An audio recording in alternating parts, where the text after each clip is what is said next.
Hey y'all, welcome to my channel. I saw Normal People last week and I would love to talk about it. I know I'm 5 years late, but since I've seen this show, I actually have not stopped thinking about it. And I've felt completely compelled to make a video because I have so many thoughts. I have so many nuggets, so many things that I got from this show, and I just have to share it. So I've got my cup of tea with me here. I've got a book full of notes and I just want to share my thoughts. I think this is one of those shows that you watch and you can't keep to yourself, right? And even though I am very late to it, I'm happy that I've seen it now because it feels even more personal and intimate to me, because I kind of feel like I'm the only one in the world who's experiencing this show right now. And it feels so intimate to me. So, you know, I was completely immersed in this world of Marianne and Connell from a small town in Ireland. You know, I felt so much that I was there, and it was because this show was so beautifully shot with gorgeous cinematography. It was so immersive. It had beautiful colors, it had beautiful angles, and the attention to detail of everyday, mundane acts like doing the dishes, and the awkwardness of intimacy and human interaction was so beautiful and so immersive and so grounding. And honestly, that is just really what makes this show so incredible in terms of the technicalities of it. And that's not what I want to focus on today, because it is an amazing show and no one has to be convinced to that. But what I really wanted to focus on was the deeper analysis that I found in this show, and the deeper themes that I noted, which may or may not have been repeated by other people. But there is a lot of deep analysis that I felt like I got from this one. And before I get into that, I suppose the only reason that there was this much depth, apart from the technicalities of making this show, was from the performances. And I will probably be referencing the performances a lot in this video, from Paul Mescal and Daisy Edgar Jones, who play Marianne and Connell. Oh my goodness.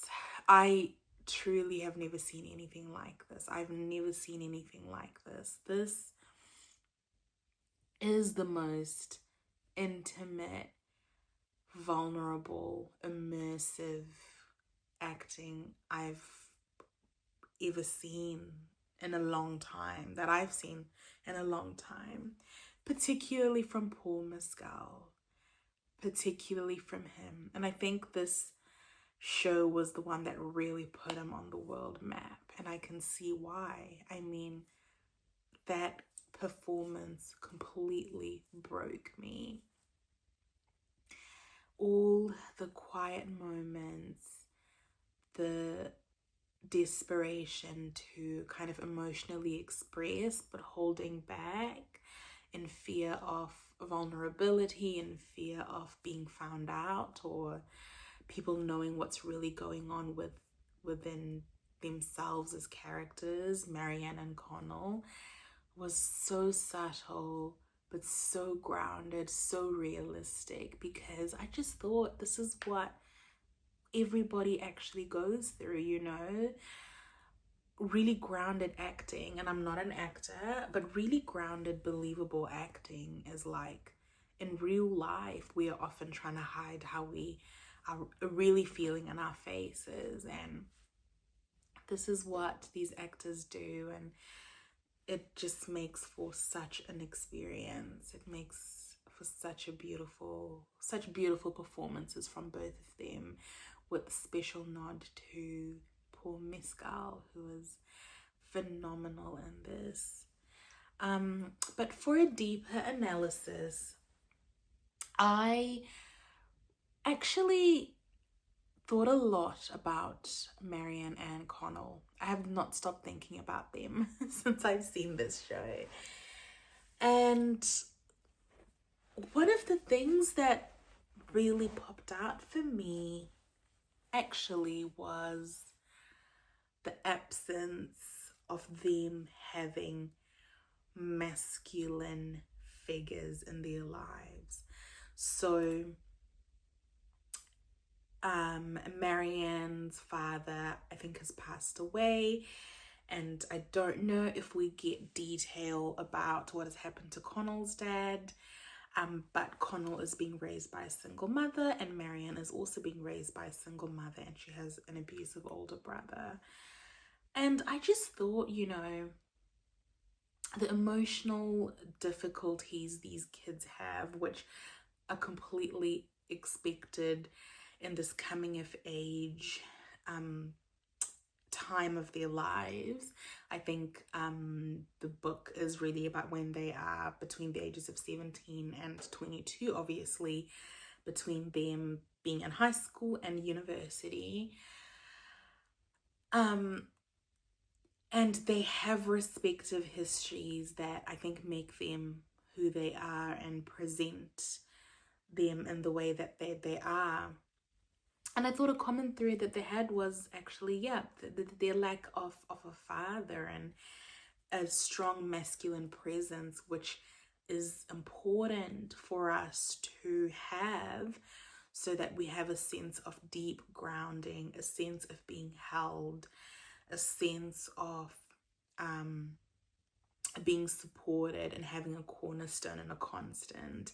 And we know that, masculine figures and father figures give an individual this sense of I guess kind of being established and being grounded in who they are. And I just thought, interestingly enough, the way that Marianne and Connell were so unsteady in their character, which again is completely expected for that time and age. But I think with them, it was in kind of excess. I just thought, these kids didn't have that grounding at all, Obviously, Connell's mum did the best that she could. She was, a good mum. Marianne didn't have that at all. But I just thought their deep insecurities, their feeling of lack of belonging in the world, their feeling of having to rely on outside accolades, like being smart or being popular or being pretty, to feel a sense of grounding within themselves, was one of the reasons was the absence of strong present masculine energy in their lives. They didn't have, that masculine energy to fall back on and to kind of hold them still and to be that safety for them. So that's something that I picked up on. I don't know how, everybody else feels, but that was a really kind of, I think, one of the deeper kind of psychoanalysis points that I found myself in this in these two people, and that's what made them actually similar, and that's probably what made them connect at a subconscious level, this just deep sense of lack of stability that was in some ways proportionate to their life stages and their ages, but in some ways was exaggerated and even more so than just for their age. And something that I think especially Connell really struggled with was emotional availability. And I think they were both emotionally unavailable and they were both emotionally avoidant. And once again, emotional availability and avoidance is very much linked to a lack of safety. And I got the sense that these people never really got modeled a sense of emotional safety. We know that, especially for Marianne, that she never got that emotional grounding. She had no emotional landing space to be vulnerable and open and be true to who she is and express herself and her emotions. And with Connell, we don't get a particularly detailed history of kind of this dynamic for him. The main person that we see is his mother, who obviously does the best that she can as a single mother. But yeah, Connell particularly has an emotional unavailability and an emotional avoidance and a lack of vulnerability. I think Marianne is a bit more vulnerable than Connell, but Connell really, really, really struggles with this. And I just thought, oh, how beautiful was that portrayal, because that is something that I completely resonate with, where you just feel like there's a disconnect between yourself, someone else across you, and that there's kind of a wall because you're unable to overcome your feelings and you just can't be 100% open with how you feel. Maybe because you feel like your feelings are not valid, or you feel like if you really show how you feel, you might suffer for it in one way or the other. And I really felt that with Connell in those quiet moments where he was feeling one thing, he could have done one thing, but he did something else because he struggled so much to act to his feelings. And that was not being able to express his true feelings to Marianne for a long time. You know, it was to just holding everything in, just holding things together, when really he was having a lot going on, but he just never felt open and vulnerable enough to say what he's going through, or to speak his mind, or to speak his emotions, which created this barrier between him and other people. And I just, yeah, I thought the way that was portrayed on screen was incredible. How do you even portray that in a film? You know, how do you do that? But they managed to do that. It was really phenomenal to see. And I just thought that was incredible.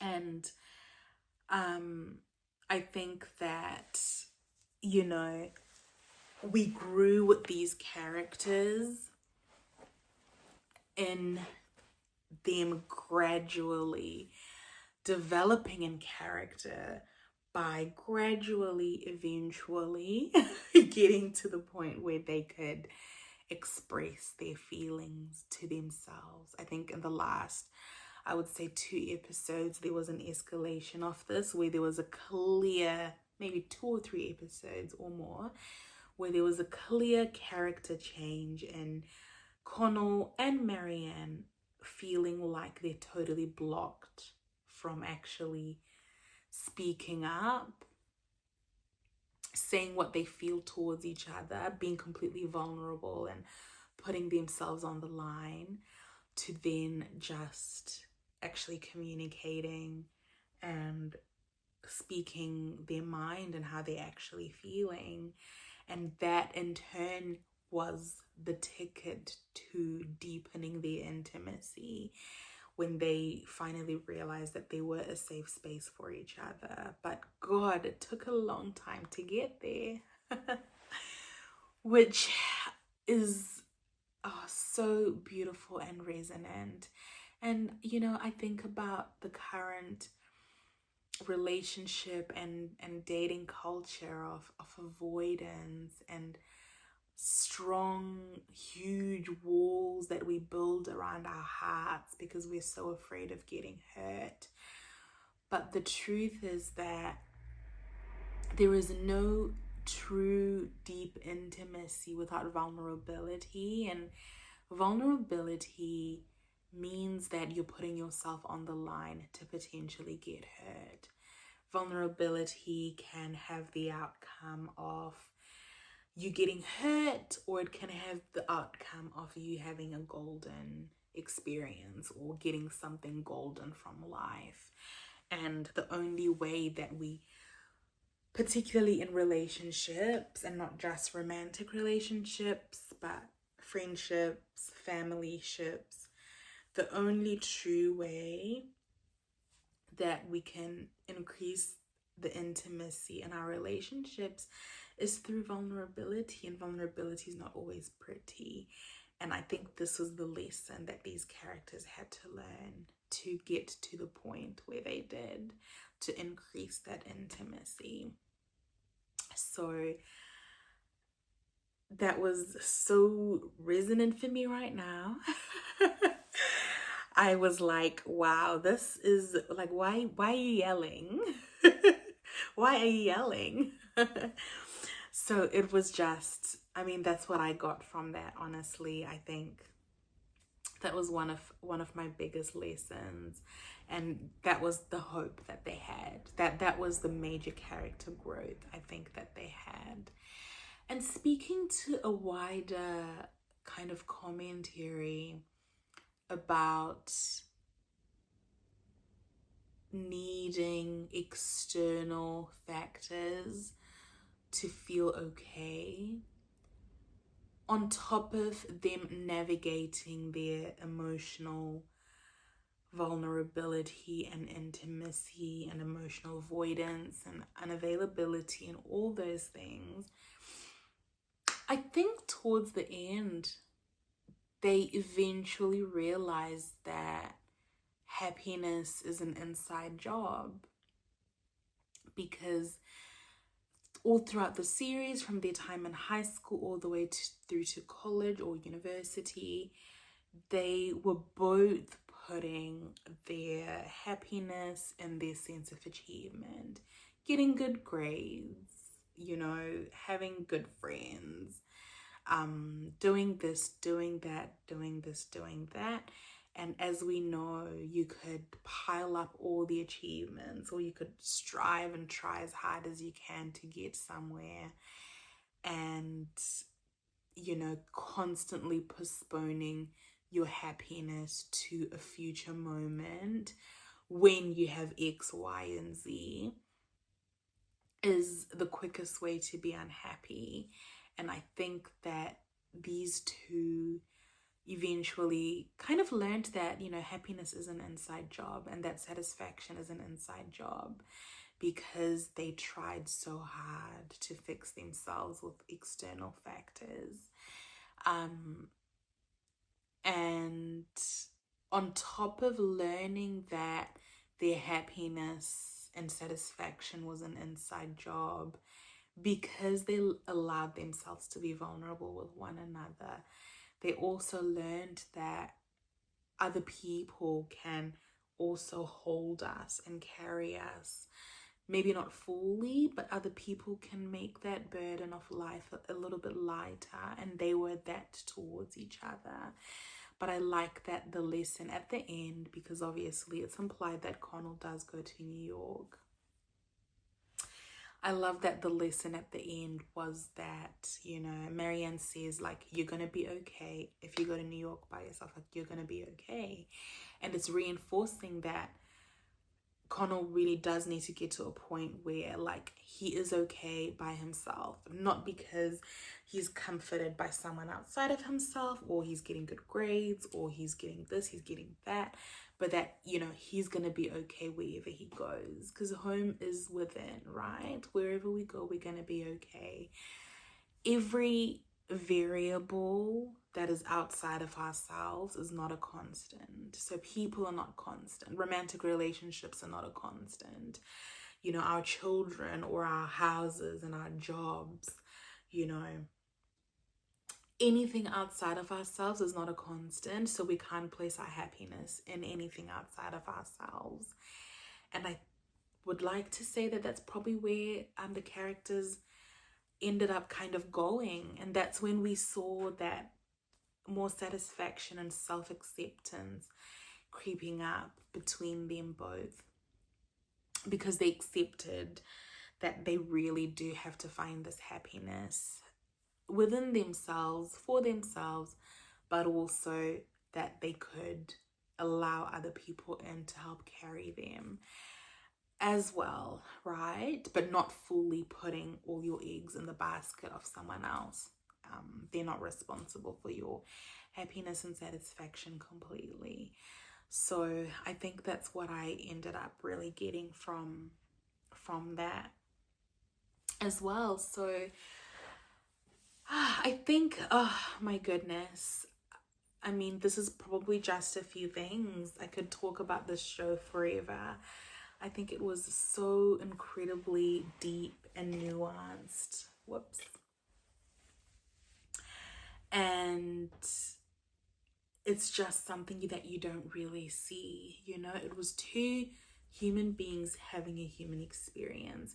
And I think what resonated with this show so much was that it was the language of humanity. This is what everyone has to kind of go through and overcome deep down, regardless of age. Because when I was, you know, in high school and college or university, I mean, it was good, but I think in a way I kind of was not present at all. I've had a different experience from people like Marianne and Connell. I had a different experience, but I think these lessons could be learned at any point at all, at any point in life. But especially, you know, yeah, when we're younger and that sense of self is still unsteady, when we are growing into becoming more emotionally mature adults, you know, these are the lessons that could be really taken on. Yeah, so I thought it was just incredible. I wish there was more television and film like this. Another kind of unrelated point that I just wanted to make was I just feel that I wish that we would have Black stories that just showcase people's humanity with nothing to do with their social struggles. Because a show like Normal People was just showcasing the reality of two human beings having a human experience, the capturing of all the subtle moments, you know, the facial expressions, the emotions, the mundaneness of day-to-day life, the pain that we all go through, the anxiety, the dread, the stress, the unknowns. There's not always an explanation for how we feel. We don't always know, you know, but that's the human experience, and that's what this show captured. And I just wish we would see more stories, or stories like this, with people that look like me. I long for that. I really, really do. The stories that just remind us that we're all human beings going through this experience together. It feels like we're alone, but we actually are all going through the same thing. So that's what I wish, I think. Goodness me. I could go on and on about this, but I've done the best that I can.